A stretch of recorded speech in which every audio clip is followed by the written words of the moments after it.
예수님의 제자들은 자신들 중에 누가 제일 높은 사람인지에 대해 가끔 이야기를 나누곤 했어요. 특히 예수님께서 예루살렘을 향해 가실 때에는 이 이야기가 더욱 뜨거운 논쟁거리였죠. 예수님이 예루살렘에 가시면 높은 자리에 오르실 거고, 그렇다면 분명 예수님께서는 제자들 중에 2인자를 옆에 앉히실 거라고 생각했기 때문이에요. 그래서 제자들은 결국 다투기까지 했어요. 십자가와 고난을 향해 예루살렘을 향하는 예수님의 마음은 모른 채 자신들의 영광만을 생각하다니, 제자들의 모습이 참 한심하게 느껴지네요. 어느 날 제자들은 예수님께 물어보았어요. 예수님, 천국에서는 누가 큰 사람인가요? 대제사장이나 바리새인이 아니라 예수님을 따르고 있는 자신들이 크다고 말해주기를 바라고 있었던 거겠죠? 그런데 예수님께서는 어린이 한 명을 불러서 제자들 가운데 세워놓고 말씀하셨어요. 여러분이 만약 이 어린아이와 같지 않으면 천국에 들어갈 수 없을 것입니다. 제자들은 천국에서 누가 큰지에 대해 물어봤는데 예수님은 누가 천국에 들어갈 수 있는지에 대해 말씀하셨어요. 마치 천국에서 누가 큰지는 여러분이 천국에 들어가고 나서나 물어보세요 라는 말처럼 들리는데요. 제자들은 예수님의 대답이 당황스럽게 느껴졌을 거예요.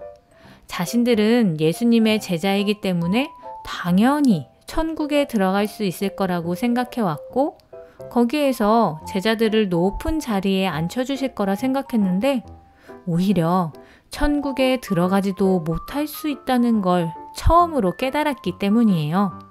게다가 큰 사람이 되고 싶어서 여쭤보니 아주 작은 어린이를 데려다 놓고 말씀하시는 예수님을 보고 또 한 번 당황했을지도 몰라요. 지금이야 어린이들이 많은 사랑을 받으며 자라지만 당시의 어린이들은 어른들에겐 안중에도 없는 하찮은 존재였기 때문이죠. 제자들은 그런 어린이를 보면서 무엇을 깨닫게 될까요? 예수님께서 어린아이와 같은 사람이라고 말씀하실 때 돌이켜서 달라져서 어린아이와 같아야 한다고 말씀하시는데요. 이 말은 보통 예수님께서 사람들에게 회개하라 하고 말씀하실 때 쓰시는 말이에요. 예수님께서는 제자들이 큰 사람이 되고 싶다고, 더 높은 자리에 가고 싶다고, 남들보다 대접받고 싶다고 말할 때 오히려 작은 어린이를 데려다 놓으며 그런 마음을 돌이켜라, 달라져야 한다 라고 말씀하시죠. 예수님의 말씀은 이런 뜻이에요. 다른 사람보다 높은 자리에 앉고 싶다면 다른 사람과 비교하기보다는 모든 일에 최선을 다해야 합니다. 다른 사람에게 대접받고 싶은 마음이 있다면 다른 사람을 섬기는 마음을 가지세요. 예수님께서 보실 때 어린이들은 비교보다는 순수한 마음을, 누군가 섬겨주기를 바라는 삶을 살지 않기 때문에 제자들이 어린아이와 같아야 한다고 이야기하시죠.